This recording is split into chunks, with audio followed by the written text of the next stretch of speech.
So I want to get into content now.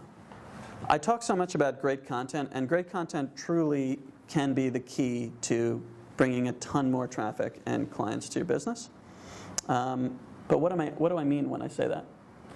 I'm going to give a couple of case studies. This is a recycling company that we worked with for a very long time, and the second biggest recycling website online. Now, our challenge here was to make recycling interesting, sexy, something that people would want to read.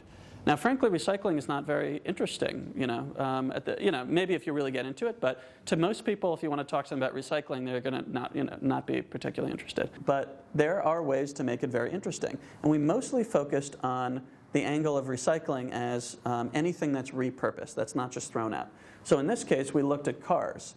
And when cars are not just thrown into the scrap heap, and instead used to make some really lucky 10-year-old kid a bed, some sort of weird person a flower bed, furniture made out of street signs.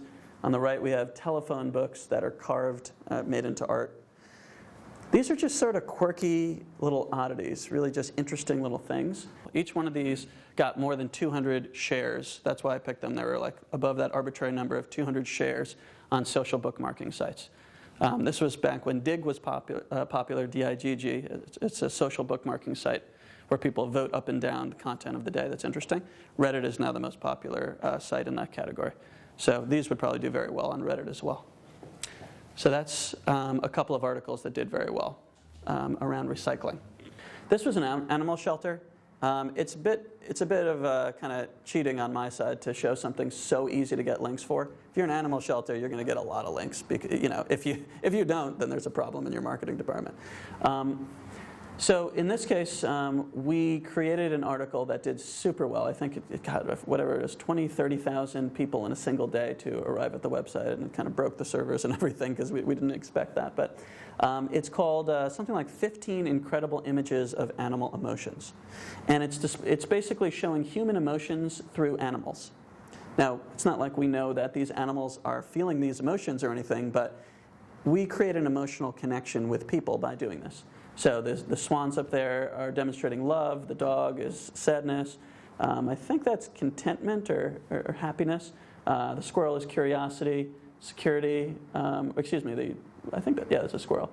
Top right is contentment, and then I think fear on the bottom right. This one just did so well that I thought I'd include it. This is for a consumer research company that we work with. And it's an infographic that, again, just somebody came up with this really cool idea called 50 Years of the Most Popular Christmas Toys. Now, design went into this because they decided to make it look like a Candyland board or whatever you might call it. And they simply feature from 1960 to 2010 or whatever it is, the #1 most sold Christmas toy. This also went viral. And this, we did not that long ago. It got tons of shares, tons of retweets, a lot